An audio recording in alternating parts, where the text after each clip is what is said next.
Saya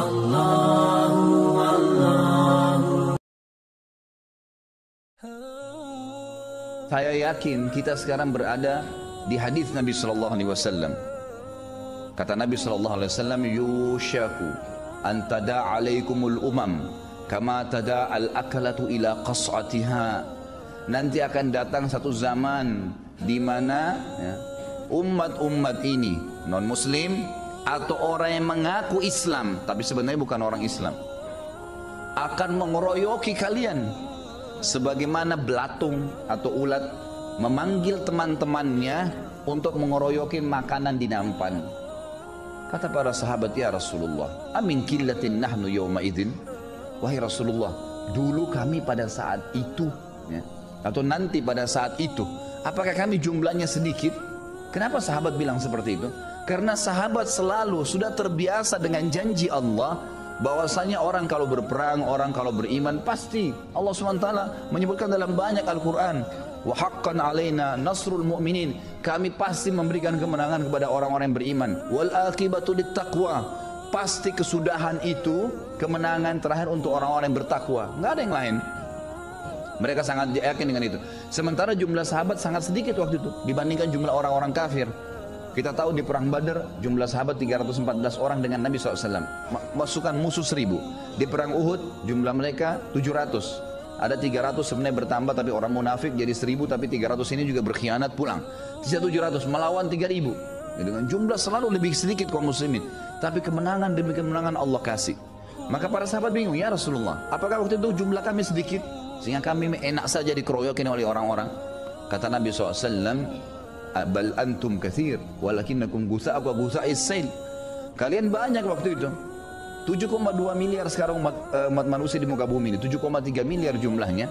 Itu 3 miliaran sekian itu umat Islam. Kita setengah umat Islam seluruh dunia, dari seluruh suku ini setengah penghuni bumi sekarang. Banyak sekali. Tapi kalian seperti buih di lautan. Lalu kata Nabi SAW, "Wala yanzi'anna Allah min suduri aduwikum al-mahabata minkum." Pada saat itu Allah akan tarik, Allah tarik dari hati-hati musuh kalian rasa takut, segan. Tidak ada lagi takutnya dengan kaum muslimin. Di zaman Nabi SAW, mereka zaman sahabat takut orang-orang kafir itu. Takut sampai dikatakan dalam beberapa athar, namanya Umar bin Khattab kalau disebut di wilayah-wilayah kafir, mereka pada ketakutan. Dengar namanya saya sudah takut gitu. Dengar namanya saja, mereka tidak berani, gitu kan? Sekarang luar biasa gitu. Allah sudah masukkan, Allah akan angkat rasa segan dari hati musuh-musuh kalian. Kenapa sebabnya? Karena kata Nabi SAW pada saat itu dalam hati kalian ada penyakit wahan. Para sahabat mengatakan, "Apa itu wahan ya Rasulullah?" Wahan yang dimaksud ini apa? Karena wahan ini kayak kekacauan gitu, ketidakstabilan.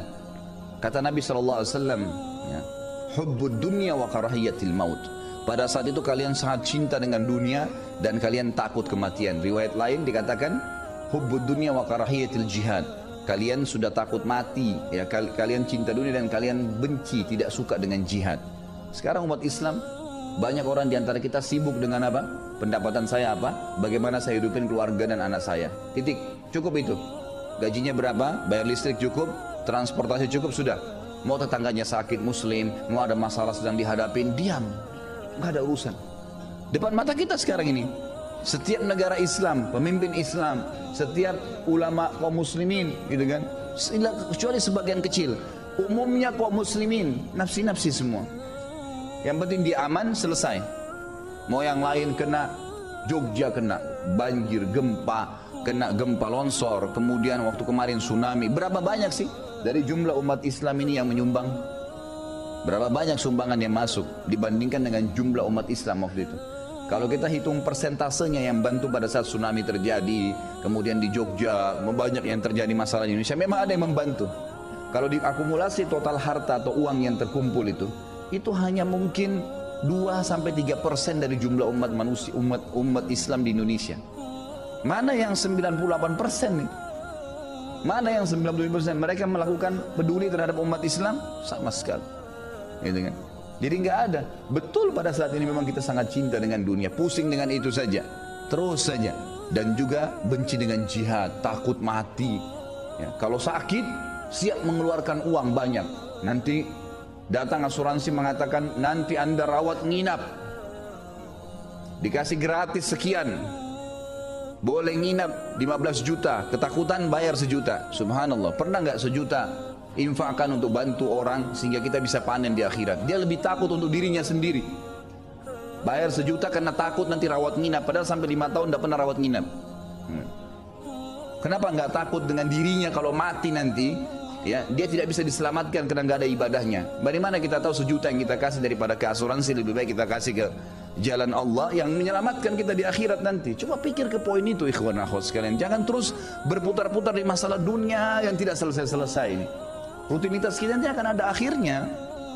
Kita bangun pagi, mandi, sarapan, keluar aktivitas, kemudian siang lagi, sore, malam lagi tidur. Ada subhanallah orang-orang Islam gitu, cuma tahu makan, minum, tidur, kerja, selesai.